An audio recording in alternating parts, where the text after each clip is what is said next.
안녕하세요.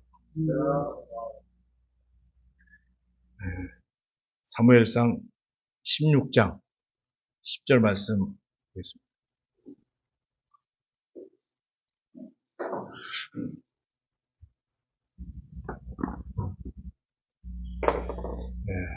구약성경 434페이지 사무엘상 16장 10절 말씀부터 13절 말씀까지 제가 봉독해 올리겠습니다.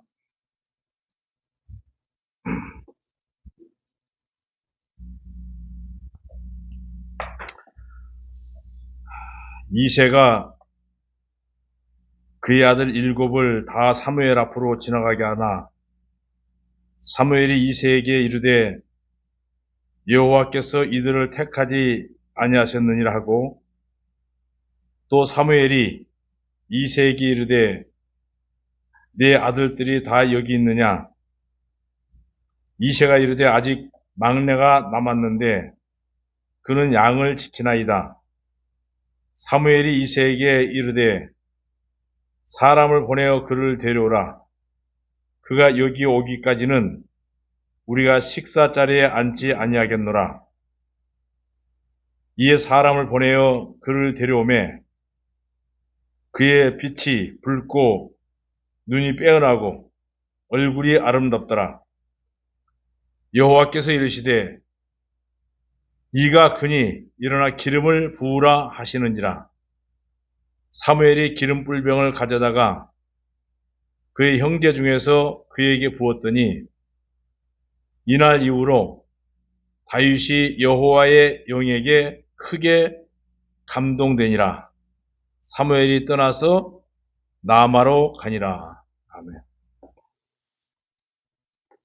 우리가 이 다윗과 골리앗 이야기는 아마 주일학교 때부터 굉장히 설교를 많이 들었던 내용이고 교회를 다니신 분들이라면 누구나 다윗과 골리앗 얘기를 한 번씩은 다 들어봤을 겁니다.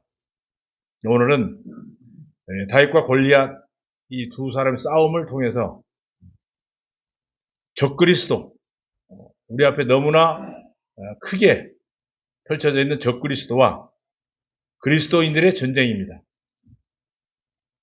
우선 그 배경을 잠깐 본다면 다윗이 이새의 8번째 아들이라는 것을 오늘 본문에 설명하고 있습니다. 그럼 막내로서 들판에서 양들을 돌보는 목자의 삶을 살았다 하고 소개하고 있습니다. 사무엘이 그에게 기름 부어 미래의 이스라엘 왕으로 삼은 것은 하나님께서 사울 왕을 버리셨기 때문입니다.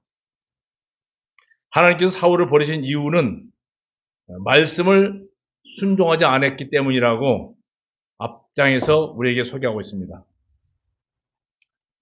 그 15장 22절 말씀부터 쭉 몇 군데 잠깐 나중에 보겠습니다. 15장 22절 말씀 보면 사무엘이 이르되 여호와께서 번제와 다른 제사를 그의 목소리를 청종하는 것을 좋아하심 같이 좋아하시겠나이다. 순종이 제사보다 낫고 듣는 것이 수양의 기름보다 낫다는 말씀을 우리 너무나 잘 알고 있습니다. 15장 1절에 보면 사무엘이 사울에게 이르되 여호와께서 나를 보내어 왕에게 기름을 부어 그의 백성 이스라엘 위에 왕으로 삼으셨은즉 이제 왕은 여호와의 말씀을 들으소서라고 했습니다. 그런데 3절 말씀 보면 지금 가서 아말렉을 쳐서 그들의 모든 소유를 남기지 말고 진멸하되 남녀와 소아와 젖먹는 아이와 우양과 낙타와 나귀를 다 죽이라고 그랬습니다. 이건 아말렉 족속이라는 것은 우리 안에 죄악을 얘기한 겁니다. 그런데 15장 20절 말씀 보면 사울이 사무엘에게 이르되 나는 실로 여호와의 목소리를 청종하여 여호와께 보내신 길로 가서 아말렉 왕 아각을 끌고 왔고 아말렉 사람들을 진멸하였으나 다만 이게 문제입니다. 다만 백성이 그 마땅히 멸할 것 중에 가장 좋은 것으로 길갈에서 당신의 하나님 여호와께 제사하려고 양과 소를 끌고 왔다고 했습니다. 이 말이 떨어지자마자 순종이 제사보다 낫다는 말씀이 연결되고 있습니다. 아말렉을 치되 남녀 아이들 젖먹이도 예의 없이 다 죽이고 가축까지 전부 다 죽이라고 했는데 아말렉 사람 아각 왕과 양과 소 그리고 어린 양들의 짐승을 가장 좋은 것을 살려두었는데 예물을 드리려고 불순종한 핑계를 대었다. 하나님께 우수한 희생 제물을 드리겠다는 아주 좋은 의도로 굉장히 하나님을 잘 섬기는 것처럼 좋은 의도로 할지라도 하나님 말씀에 순종하지 않는 것은 절대 되지 않는다는 말씀이 우리에게 교훈으로 주고 있습니다. 그렇다면 우리가 다윗이 2세의 8번째 아들이라고 그랬습니다. 8이라는 숫자는 항상 새로운 숫자로서 예수님께 속한 숫자입니다. 예수님은 제8일에 할례를 받으셨고 제8일째 부활하셨고 헬라어에 보면 예수스 크리스토스라는 말씀이 있습니다. 예수스 크리스토스. 이 알파벳 숫자를 합하면 888이 나옵니다. 그런데 반대로 적그리스도는 교황 조직은 라틴 사람으로 라티누스라는 헬라어의 숫자를 합하면 666이 나옵니다. 라티누스, 바로 적그리스도란 뜻입니다. 6이라는 것은 항상 사람을 뜻하는 겁니다. 그래서 다윗은 이미 그의 머리에 기름 부으심을 받고 이스라엘의 천적인 블레셋과 싸우게 되는데 이 블레셋, 우리 안에 아말렉군, 이건 뭐냐면 내 안에 도사리고 있는 죄악 덩어리입니다. 이건 완전히 소멸하라는 얘기입니다. 우리가 수요일날 잠깐 교제했었습니다만은 예수님께서 이 땅에 오셔서 이 세상에 죄를 흔적도 없이 다 지워버렸다고 그랬습니다. 흔적도 남기지 않고 싹 제거해버리신 분이 예수 그리스도의 보혈의 피입니다. 그렇다면 우리 안에 죄의 흔적이 있으면 안 된다는 얘기입니다. 완벽하게 사멸해야 되는데 하여간 좋은 핑계로, 아주 좋은 핑계로, 다양한 방법으로, 합리적으로 주님을 잘 섬기는 것처럼 하지만 하나님께서 원하신 것은 순종입니다. 마태복음 1장에 보면 예수님의 계보에 아브라함과 다윗으로부터 시작되고 아브라함의 아들이시오 다윗의 아들이신 예수 그리스도에 대한 책이라는 것을 마태복음 1장 1절에 소개하고 있습니다. 블레셋 사람들의 진영에서 한 투사가 나왔으니 그의 이름은 골리앗으로 가드 사람이며 키는 6규빗과 6규빗과 한 뺨이더라.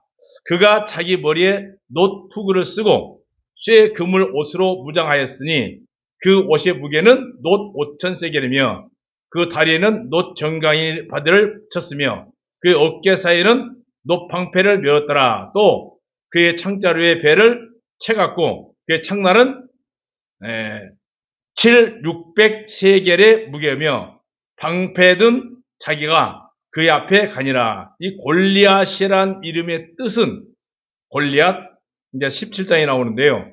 골리앗이라는 이름 뜻은 유랑자라는 뜻입니다. 유랑자라는 뜻으로 예수님이 없는 모든 사람들은 유랑하고 방랑하고 그런 사람들의 영혼들입니다. 이 골리앗은 대표적인 그리스도의 영이 없는 세상의 모든 사람들을 표현하고 있는 겁니다. 골리앗의 체구가 굉장히 거대하다고 소개하고 있습니다. 키가 6규빗이라고 써요. 6규빗. 6규빗이라는 뜻은 여러분이 인터넷에 찾아보시면 아시겠습니다만 1규빗이 45cm입니다. 4로 24, 5로 30, 270m나 되고 어마어마하죠. 제가 지금 176인데 저보다 한 10cm 더 큽니다. 요만큼 더 커. 저도 상당히 큰 키인데 골리앗은 아주 거구죠. 270이면. 그리고 그 철제 갑옷 무게 자체가 68kg. 그게 무장한 무기를 볼 때 완전히 666이오. 한마디로 로버캅입니다. 로버캅. 창날 끝은 600세겔, 약 9kg 정도의 사람이라기보다는 괴물이죠, 괴물. 그런데 이 괴물 같은 골리앗과 열 몇 살밖에 안 먹은 꼬마 다윗이 싸우는 장면을 보면 참 기가 막히죠. 그때 아버지 심부름으로 전장에 왔던 다윗이 골리앗의 모든 말을 듣고 사울 왕에게 사정을 합니다. 뭐라고 사정합니까? 17장을 잠깐 보겠습니다. 17장 34절 보면 다윗이 사울에게 말하되 주의 종이 아버지의 양을 지킬 때에 사자나 곰이 와서 양떼에게 새끼를 물어가면, 다윗이 지금 얘기하고 있습니다. 사울에게 내가 따라가서 그것이 뭡니까? 사자나 곰을 치고 그 입에서 새끼를 내가 뺏어왔습니다. 그것이 일어나 나를 해하고자 하면 내가 사자의 수염을 잡고 그것을 쳐서 죽였습니다. 다윗이 지금 사울 왕에게 전쟁에 보내달라고 사정하고 있는 장면입니다.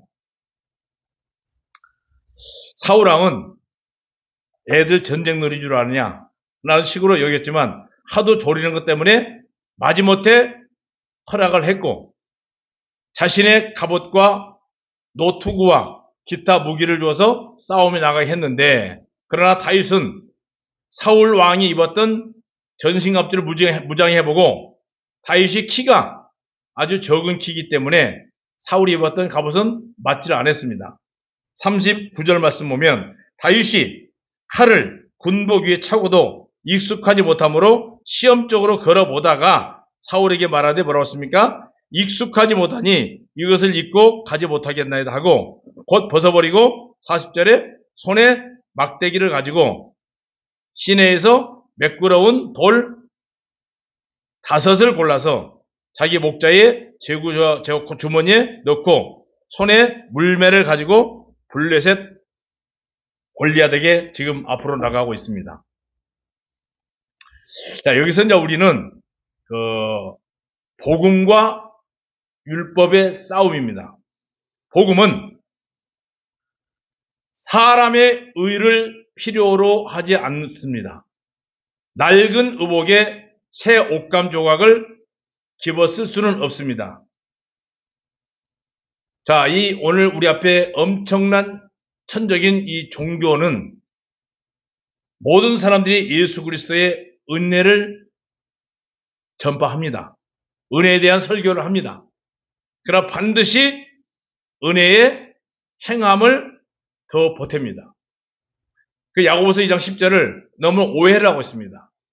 행함이 없는 믿음은 죽은 믿음이라는 것을 가지고 행함으로 굉장히 사람들을 얽어맵니다.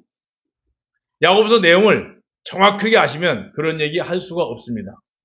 야고보서를 유심히 보면 1장 1절에 보면 흩어져 있는 유대인들에게 흩어져 있는 아시아교회 교회에 보낸 편지입니다. 흩어져 있는 유대인들. 자, 유대인들이 그 당시 사도행전 15장 16절에 보면 유대인들 중에서 예수 믿는 사람이 많이 나왔습니다. 유대인들 중에 예수 믿는 사람들 나와서 베드로를 굉장히 힘들게 한 사람들이 있습니다. 행함을 주장하면서, 할례를 주장하면서. 그러니까 유대인들이 예수 믿는 사람이 많이 생겼어요. 생겼는데 그 당시에 예수님을 따르는 무리에 속해 있다면 유대 나라에서 사회적인 활동을 전혀 할 수가 없습니다. 자, 요즘 말로 얘기하면 이렇게 생각하시면 됩니다. 온양온천교를 다니는 사람들에게는 온양시에서 어떤 사업을 하더라도 허가를 안 내줍니다. 그럼 여러분 온양온천교에 와서 신앙생활을 하고 있지만 외부 사람들에게 온양온천교에 다닌다고 얘기할 수 있겠어요? 아니면 못 하시겠어요? 내가 사업을 하나 시작해야 돼. 그런데 온양온천교회 다닌다고 하면 구청에서 허가를 안 내줘요. 구청 직원에게 온양온천교회 다닌다고 얘기를 그래도 하겠어요? 감추겠어요. 가장 젊은 이창섭이죠. 글쎄요, 그냥 감추겠죠. 그게 행함이 없는 믿음이에요. 유대인들이 예수를 믿는다고 하면서 밖에 나가서는 나는 예수님하고 같이 생활하는 사람 아니다. 이해가 됐죠? 그게 행함이에요. 예수를 믿는다고 하면서 밖에 나가서 불리한 생활을 하니까, 불리하니까. 베드로가 그런 핑계를 많이 냈죠. 저 사람도 예수님과 한 당원이다. 나는 전혀 모른다. 모르는 사람이다. 본 적도 없다. 주를 위해서 목숨까지 바치겠다는 베드로도 그랬습니다. 그 당시에 야고보서를 쓴 당시에 배경이 그렇다는 얘기입니다. 예수를 믿는 사람들은 사회생활하는 게 어려워졌어요. 그랬기 때문에 그런 행함이 없는 믿음이라는 것은 말과 행함은 전혀 다르다는 얘기입니다. 말은 예수 믿는다고 온양온천교회 와서 예배 드리고 같이 교제합니다. 근데 밖에 나가서 허가를 딱 내려고 하니까 온양온천교회 다니면 허가를 안 내줘. 절대로 나는 온양온천교회 안 다닙니다. 라고 확 철판 깔겠죠. 거짓말 하겠죠. 그게 행함이 없는 믿음이에요. 그 야고보서의 배경을 본다면. 그래서 100% 하나님의 의가 영혼을 구원시킬 것이지 율법을 이게 은혜의 행함을 더할 수는 없습니다. 바로 이 말이 다윗이 지금 하고 있는 행동이 바로 그겁니다. 완전히 하나님의 은혜로 나가서 싸우겠다. 사울이 가볼 필요 없다. 이게 바로 다윗은 은혜, 즉 예수님의 은혜는 인간의 의를 전혀 도움이 없습니다. 도움이 안 됩니다. 100% 하나님의 의가 영혼을 구원시키고 율법, 골리앗을 정복시킬 수 없습니다. 사람의 방법이 아닙니다. 율법은 행입니다. 다윗은 왕으로서 예수님은 다윗의 계열에 이으신 왕 중의 왕입니다. 자, 그럼 하나님의 무기가 뭔가? 막대기가 있습니다. 하나님의 무기는 목자의 도구입니다. 예수님은 지금도 우리의 영원한 목자이십니다. 막대기는 진리의 척도이고 예수님의 진리의 지팡이입니다. 자, 물맷돌. 아마 여러분이 지난번에 우리 온양온천교회 전도 신방전도 할 때 그 집에 방문해 보신 분들은 알 겁니다. 그 집의 마당을 보니까 마당에 깔아놓은 돌이 아주 매끈매끈한 돌을 어디서 사다가 마당에다 쫙 깔아놨어요. 그거 보셨어요, 혹시요? 어떤 형제님이 그 돌을 주머니에다 하나 넣어가지고 나를 주더라고요. 여기 눌리는데 지하번데 쓰라고. 근데 굉장히 매끈한 돌입니다. 물면은 많은 물에 이리저리 굴러다니면서 모서리가 깨지고 연단을 받아 아주 부드럽게 동그랗게 던지기 좋은, 아주 쓰기 좋은, 만지기 좋은 그런 돌입니다.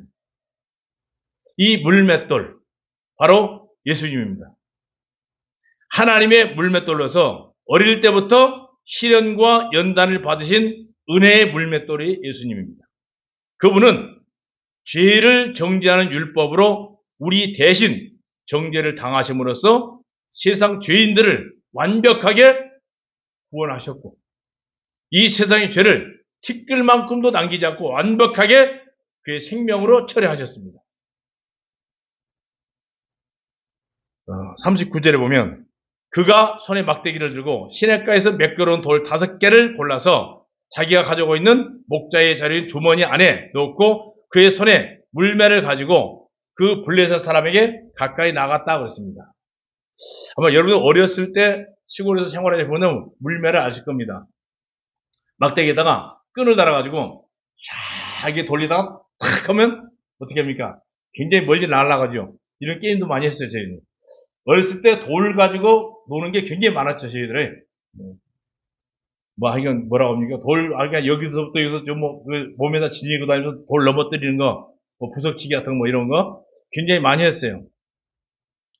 그러나 전쟁은 칼과 창이 아니고 믿음으로 한다고 그랬습니다. 전에는 너희가 길 잃은 양들 같았으나 지금은 너희 혼들의 목자이시고 감독자이신 그분께 돌아왔느니라. 예수님은 우리의 영원한 목자이시고 양을 위해서 하나밖에 없는 생명까지 버리신 영원한 우리의 목자십니다. 그분의 무기는 피와 속죄와 아가페 사랑과 안전하신 보호와 의로와 잔잔한 물가와 신선한 좋은 꼴. 그런데 반면에 골리앗이 다윗을 보고 자신을 조롱하는 것으로 알고 당장 새들의 먹잇감으로 주어버리겠다고 큰 소리치면서 달려왔습니다. 그때 세상 말로 지금 다윗은 이 골리앗이라는 사람이 2m 70입니다. 어마어마한 거구입니다. 세상 말로 계란으로 바위치기 같은 상황이지만 다윗은 이미 성령님으로 기름 부음을 받았기 때문에 오히려 큰 소리 쳤습니다. 뭐라고? 하나님은 살아계신다. 전쟁은 칼이나 창으로 하는 것이 아니라 하나님의 말씀으로 믿음으로 하는 것이라고 강력하게 얘기하고 있습니다. 모든 무리가 주님께서는 칼과 창으로 구원하지 않고 전쟁은 주님께 속한 것이기 때문에 그분께서 너희를 우리 손에서 분명히 우리 손에 주실 것이라고 확실하고 확고한 믿음을 가지고 다윗은 나갔습니다. 그 전쟁은 육적이나 영적으로 하나님께 속한 것이라는 것을 다윗의 고백에서 볼 수가 있습니다. 자, 우리가 사무엘상 17장 47절 말씀 같이 한번 읽어보겠습니다. 17장 47절 똑같이 시작. 또 여호와의 구원하심과 칼과 창에 있지 아니함은 이 무리에게 알게 하리라. 전쟁은 여호와께 속한 것인즉 그가 너희를 우리 손에 넘길 것이다. 다윗의 고백입니다. 바로 이게 우리가 전도할 때 확실하게 얻어야 될 말씀입니다. 의지해야 될 말씀입니다. 하나님의 사랑의 무기, 특히 율법과 복음의 전쟁, 은혜와 행위의 전쟁은 하나님께 속해 있고 반드시 은혜가 이기고 복음이 이기고 하나님의 사랑의 무기보다 더 큰 무기는 세상에 있을 수가 없습니다. 하나님의 사랑은 세상에서 비교할 수 없는 사람의 말로 표현이 안 되는 겁니다.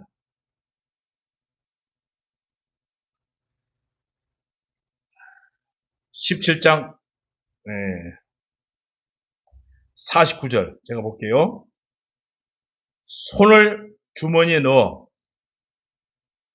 사무엘상 17절 49절입니다.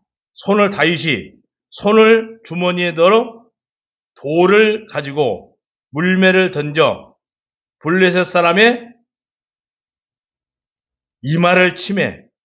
자, 이 장면 한번 보십시오. 이제 투구를 썼습니다. 투구. 이 투구를 딴 건 뭐냐면 머리를 보호하기 위해서 여러분 자전거 타실 때 투구를 쓰고 타죠. 그 투구입니다. 투구. 머리를 보호하기 위해서 완전히 아마 여러분 영화 같은 거 보면 얼굴 전체를 가리는 겁니다. 뭣도 접근하지 못하도록. 왜? 창 갖고 칼 갖고 휘두를 때 얼굴을 보호하기 위해서 투구를 여기까지 이렇게 쓰는 장면 아마 이순신 장군 쓰는 거 보셨을 겁니다. 그런데 그 조그마한 돌을 탁 던져서 사람이 기술로 할 수 있겠어요? 던졌는데 골리앗이 이마에 딱 꽂혀버렸어요. 지금 어마어마한 전쟁입니다. 2m 70짜리가 조그마한 꼬맹이가 던진 물맷돌 탁 돌리면 탁 던졌는데 얼마나 스릴이 있어요. 장면 한번 생각해보세요. 딱 던졌는데 그 거구의 이마에 딱 꽂혀서 그 자리에서 꼬꾸라 죽었대요. 이게 바로 지금 우리 눈앞에 있는 눈에 보이지 않는 사탄의 모습입니다. 사탄은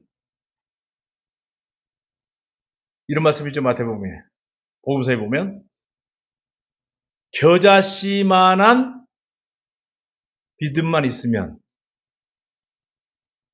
산더미 같은 죄도 순식간에 소멸돼 버립니다. 그게 믿음이에요. 제가 수요일날 교제했습니다. 겨자씨는 눈에 잘 보이지도 않을 정도로 적은 씨앗입니다. 그 복음 한마디면 겨자씨만한 복음 한마디면 아무리 높은 산이라도 산더미처럼 쌓여있는 우리 마음속에 있는 어마어마한 죄가 순식간에 녹여버립니다. 굉장한 겁니다. 저 이 장면이에요. 물맷돌 좋아하는 거 하나 가지고 돌렸는데 어떻게 그 거구가 쓰러집니까? 이건 하나님의 능력이 아니면 있을 수가 없어요. 50절을 볼게요. 다윗이 이같이 물매와 돌로 블레셋 사람을 이기고 그를 쳐 죽였습니다. 무기 하나 없습니다. 돌멩이 하나입니다. 돌 한 개로 이겼습니다. 그 블레셋 사람을 쳐 죽였으니 다윗의 손에는 뭐가 없어요? 50절 마지막에 보면 칼이 없어요. 칼로 이긴 게 아니에요. 세상 지식이 아니에요. 하나님의 방법입니다.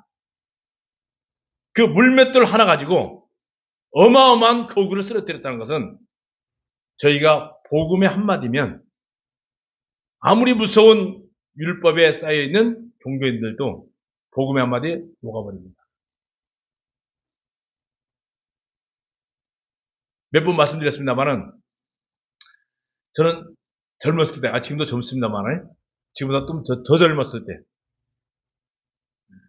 어르신들이 계셔서 지금도 젊다고 그래야 됩니다. 이만한 성경책이 있어요. 항상 여기다 꽂고 다녔습니다.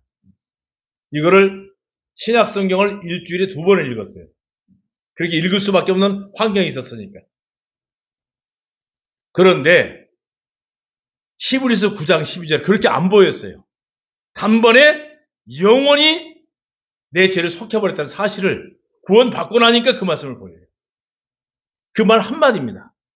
단번에 영원히 죄가 속혀버렸다는 그 말 한마디에 머리끝에 발끝까지 온갖 산더미처럼 쌓였던 죄가 순식간에 다 녹아버렸어요. 여러분 생각해보세요. 깨끗한 맑은 물에, 맑은 물에 빨간, 잉크 한 방울만 딱 떨어뜨리면 순식간에 그 물이 어떻게 돼요? 다 잉크 색깔 되죠. 똑같아요. 이 내 마음속에 단번에 영원히 소유했다는 그 말씀 한마디가 들어오는 순간 그동안에 수없이 쌓였던 종교적인 의는 순식간에 눈 녹듯이 녹아버립니다. 자 보세요. 전쟁에서 최고 높은 적장이 죽으면 전쟁은 끝난 겁니다. 상황 종료입니다. 이순신 장군이 죽으면서 뭐라고 했어요? 적들에게 절대 내가 죽었다는 신호를 알리지 말라고 했어요. 왜? 적장이 죽으면 전쟁은 상황 종료가 되어버립니다. 이마에 물맷돌이 박혀버렸습니다. 이마는 인격을 얘기합니다. 이때 적그리스도 짐승이 수많은 영혼들에게 십자가 짐승표를 새겨 지옥으로 끌고 가면서 세상에 이긴 척 했지만 이미 다윗을 통해 교황 조직, 다시 얘기하면 이 적그리스도, 오늘날 교황이 만들어 놓은 거예요. 수많은 영혼들이 아마 여러분 천주교 다니면 알 겁니다. 이마에다가 이렇게 십자가 형상을 그어줍니다. 이마에. 사탄의 상징입니다. 사탄의 상징이 바로 이겁니다. 그 십자가 형상을 오른쪽 엄지손가락으로 표시해서 자신의 뭡니까? 이게 무슨 대표 아세요? 교황의 자기의 소유물입니다. 성경의 말 십자가는 그런 뜻이 아니거든요. 고난을 십자가예요.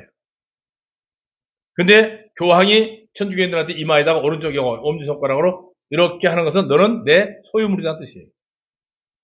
지울 수 없는 표식입니다. 적그리스도의 모형에 이마에 하나님의 심판의 물맷돌이 박혀버린 겁니다. 교황이 만들어놓은 이 적그리스도.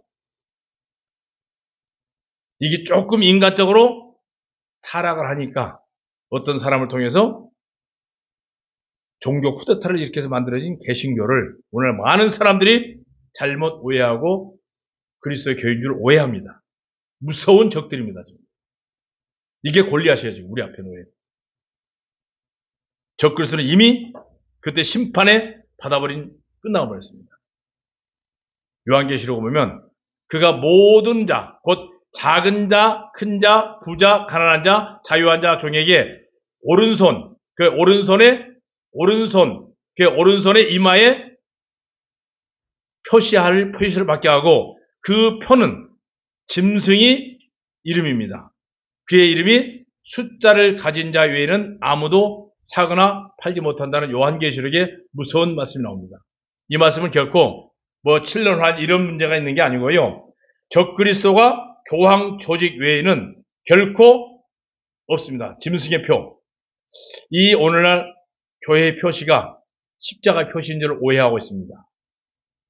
교황 조직만이 짐승이기 때문에 은혜의 복음이 행위를 이긴 겁니다. 다윗과 골리앗의 전쟁은 한편으로 복음과 율법, 종교와 행위, 종교와 은혜, 행위와 전쟁, 율법과 행위. 이제 복음과 율법에 대한 정의를 가장 잘 해놓은 책이 하나 있습니다. 다윗은 완전한 복음입니다. 반면에 골리앗은 무지무지한 조직을 가지고 있고 사람을 이끌 수 있는 율법입니다. 다윗은 은혜이고 골리앗은 행위입니다. 다윗이 사용했던 물맷돌은 고난당하신 예수님의 모습입니다. 예수님께서 율법의 마침이 되셨다는 말씀을 로마서 10장 4절 말씀을 통해서 우리는 잘 알고 있습니다. 결론적으로 은혜가 행위를 이긴 겁니다. 아까 말씀드렸죠. 골리앗은 키가 6규빗이라고 했어요. 어마어마합니다. 6규빗. 사람의 숫자로서 사람의 행위. 골리앗은 사람의 행위의 의를 뜻합니다. 율법의 의. 그의 후예들도 666 사람의 숫자들입니다. 골리앗은 가인의 예물의 모습을 보여주고 있습니다.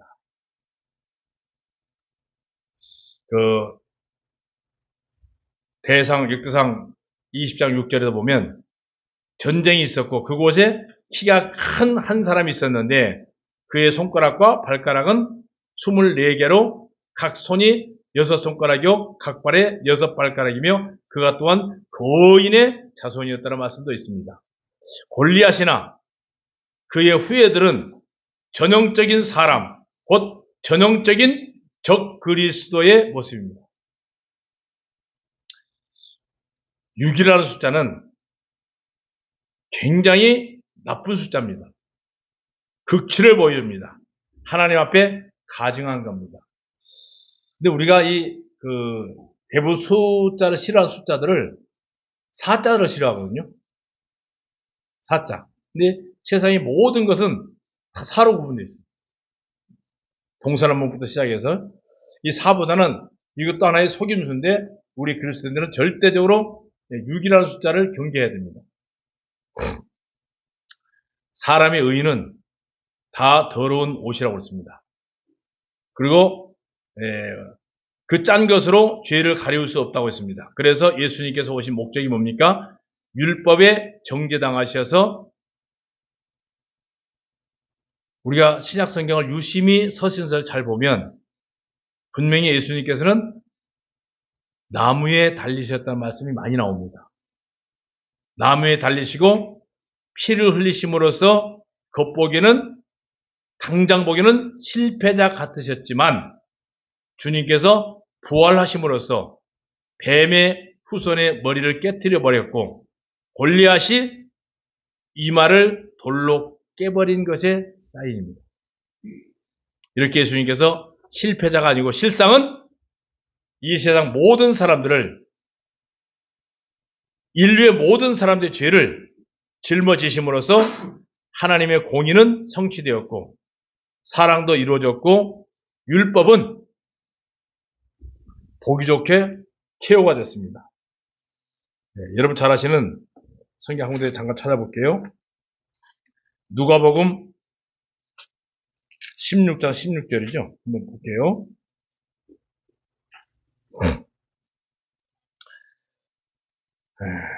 누가복음 16장 16절 제가 읽어드리겠습니다. 율법과 선지자는 요한의 때까지요 그 후부터는 하나님의 복음이 전파되어 사람마다 그리로 침입하여는 누가복음 16장 16절. 16장 16절. 예수님께서는 실패자가 아니고 부활하심으로써 사랑을 이루셨고, 율법은 보기 좋게 지금 골리앗이 조그마한 눈에 보이지도 않는 돌멩이 하나에 그 돌이 날라온 걸 골리앗이 봤겠어요? 못 봤습니다. 그 돌멩이 하나에 완벽하게 처형당한 모습처럼 율법은 보기 좋게 케어패하고 은퇴해버렸습니다. 골리앗의 목에 잘리듯, 마지막 침례 요한의 목이 잘리듯 율법의 목이 은혜의 검에 잘린 겁니다. 더 이상 예수 그리스도 안에 있는 자에게는 결코 정죄함이 없고 오직 뭡니까? 은혜의 보좌뿐입니다. 히브리서 4장 16절에 그러므로 우리가 긍휼을 입고 필요할 때에 도우시는 은혜를 얻기 위하여 그 은혜의 보좌에 담대하게 나갈 것이라고 했습니다. 다윗과 골리앗의 대결. 다윗은 하나님의 능력으로 거인 골리앗을 물리쳤습니다. 이는 우리에게 하나님의 능력이 인간의 힘보다 강하다는 것을 잘 보여주고 있습니다. 율법과 은혜는 항상 대비됩니다. 율법은 행위를 통해서 행위에 의한 모든 종교는 행위에 의한 구원입니다. 네가 잘못했으면 네 스스로 죄값을 치러야 된다. 이게 모든 종교의 공통점입니다. 그리고 인간의 노력을 요구합니다. 결국은 정죄와 심판으로 끝나버린 게 율법입니다. 이게 바로 골리앗을 상징적으로 하고 있습니다. 그러나 은혜는 믿음으로 구원을 받습니다. 에베소 2장 8절에 보면 구원은 하나님께서 주시는 아무 조건 없는 선물입니다. 그리고 은혜는 무한한 용서와 사랑으로 감출 수가 있습니다. 사람들 보기에는 굉장히 연약한 것 같습니다. 골리앗과 다윗, 바로 종교와 율법입니다. 은혜입니다. 예수님은 우리의 선한 목자로 양들을 위해서 자신의 목숨을 내어주셨고, 다윗이 양들을 사자와 곰으로부터 보호했던 것처럼 예수님은 지금도 이 사자와 같고 곰과 같은 어마어마하게 무서운 악한 마귀 사탄의 조직에서 우리를 보호하시고 죄와 사망으로부터 우리를 구원해 주셨고, 뿐만 아니라 맑은 물가로 시냇가로 우리를 항상 마른 막대기로 우리를 인도하십니다. 하나님의 무기는 뭡니까? 믿음입니다. 모든 악한 화살을 막아내는 방패, 그게 바로 우리가 듣고 읽고 있는 말씀입니다. 성령의 검으로 진리를 선포하는 겁니다. 진리는, 승리는 이미 얻어진 승리입니다. 모든 율법의 완성이신 예수 그리스도의 모습이 바로 사랑입니다. 사랑은 율법의 완성입니다. 결론적으로 다윗과 골리앗의 얘기는 단순한 역사적 한 페이지 사건이 아니고 영적 진리를 담고 있습니다. 인간의 힘과 인간의 노력으로, 인간의 능력으로 결코 구원을 얻을 수가 없습니다만은 오직 세상의 모든 사람들은 이 단순하고 간단하고 정확한 복음을 듣지를 못해서 지금도 얼마나 많은 사람들이 종교에 충성을 하고 있습니다. 종교에 맹신하고 있습니다. 무섭습니다. 사람이 만든 종교에 그렇게 충성 봉사합니다. 우리 한국에 너무나 이상한 종교들이 많습니다. 아마 대표적인 여러분들 통일교를 잘 아시죠? 요즘에 방송이 많이 나옵니다. 문선명을 뭐라고 하는지 아세요? 하나님 부모님입니다. 부모님이에요, 부모님.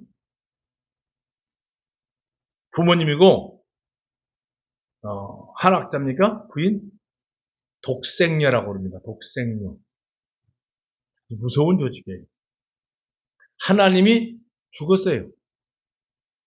또 영생교도 있었어요. 조이성이라고. 영원히 죽지 않는 하나님이라고 그랬어요. 그게 여러분 눈에 보이는 하나님의 교회라는 데입니다. 근데 죽었어요. 대신 하나님 어머니가 등장했어요. 갈라디아서 내용을 하늘에 계신 우리 어머니가 바로 그 조이성이 마누라입니다. 근데 거기 사람들이 그렇게 현혹이 돼요. 6월절이 뭔지를 모릅니다. 패스오버. 모든 죄가 다 넘어간 날이거든요. 개인적인 6월절. 우리 모든 죄가 산더미처럼 우리 내 마음속에 찾아오고 있던 죄가 겨자씨만한 한마디 복음에 다 녹아서 없어져 버렸습니다. 그런데 지금도 그 죄를 씻기 위해서 얼마나 많은 사람들이 고통을 당하고 있습니다. 이게 바로 인간의 힘, 인간의 능력으로 결코 구원을 얻어보려고 하는 골리앗의 후예들입니다. 구원은 오직 하나님의 은혜로만 가능합니다. 마지막 성경 한 구절 읽고 마치겠습니다. 에베소서 한번 같이 볼게요. 에베소서 너무 잘한 말씀입니다.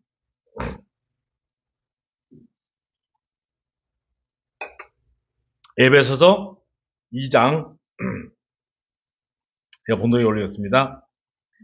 에베소서 2장 8절 말씀 여기 있죠? 제가 읽어드릴게요. 너희는 그 은혜에 의하여 믿음으로 말미암아 구원을 받았으니 이것은 너희에게서 난 것이 아니요 하나님의 선물이라. 행위에서 난 것이 아니니 이는 누구든지 자랑하지 못하게 함이라. 자, 행위에서 난 것이 아니라고 했는데 행함이 없는 믿음은 죽은 믿음이란 말에 많은 사람들이 코가 걸려서 오늘날 다시 율법으로 돌아가는 경우도 많습니다. 이게 바로 은혜 위에 율법을 더하는 겁니다. 이게 바로 한 입에서 단물과 쓴물이 나오는 얘기입니다. 은혜는 끝까지 완전한 은혜입니다. 100%. 만약에 행위를 자랑할 것 같으면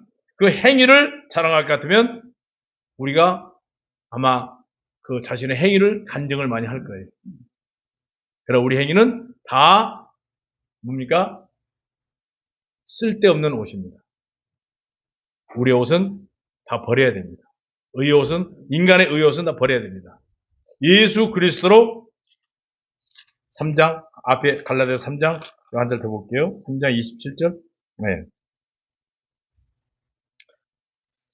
자, 3장 25절 읽어볼게요. 갈라디아서, 바로 앞에 갈라디아서 3장 25절. 믿음. 갈라디아서 3장 25절 말씀은 믿음이 온후로, 다시 얘기하면 내 안에 확실하고 분명한 생명의 말씀, 겨자씨와 같은 한마디 복음이 내 안에 심겨져 있을 때는 우리가 초등교사 아래 있지 아니하고 너희가 다 믿음으로 말미암아 예수 그리스도 안에서 하나님의 아들이 되었으니 그런즉 누구든지 그리스도와 합하기 위하여 침례를 받은 자는 예수 그리스도로 옷 입었다. 예수 그리스도로 옷을 입었다. 그 옷은 그 사람의 신분을 상징합니다. 자, 한번 여쭤볼게요. 사람이 똑같은 사람이에요. 똑같은 사람인데 제가 만약에 지금 이런 옷이 아니고 여기다 별을 한 4개 달고 딱 장성복을 입고 있으면 저를 사람이라고 합니까? 군인이라고 합니까? 멋있는 군복 딱 입고 있다고 생각해 보세요. 여기 별 4개 달았습니다. 사람이라고 그래요? 군인이라고 그래요? 군인이라고 그랬죠? 근데 똑같은 사람인데 만약에 경찰복을 딱 입고 경찰복을 딱 쓰고 여기다 큰 무궁화 4개 달고 있어요. 그럼 군인이라고 그래요? 경찰이라고 그래요? 똑같은 사람이에요, 지금요? 근데 똑같은 사람인데 어떤 옷을 입었느냐에 따라서 그 사람의 신분이 달라지겠죠. 그죠? 만약에 저와 여러분들이 이런 눈에 보이진 않지만 예수 그리스도로 옷을 입었다고 하는 것은 뭡니까? 우리는 거듭난 그리스도인이라는 뜻입니다. 완벽한 죄에서 구원받은 그리스도인은 뭡니까? 예수 그리스도의 몸의 지체이고 그분은 우리의 머리십니다. 머리. 수장이에요. 예수님이 우리의 대장이시고 우리는 뭐예요? 그 몸의 지체일 뿐입니다. 그러니까 지체된 저와 여러분들 통해서 오늘도 예수님은 일하시기를 원하십니다. 다윗과 같이 아주 적은 물맷돌 하나로 이 적은 물맷돌 하나 이게 완전한 복음입니다. 하나로 거장 골리앗을 물리쳤던 것처럼 여러분 안에 있는 살아있는 생명의 말씀 한마디로 오늘도 율법에 의해서 죽어가고 있는 영혼들을 구원할 목적으로 분명히 하나님께서 저와 여러분들을 구원하신 줄 믿습니다. 고맙습니다. 잠깐 기도하고 멈추겠습니다.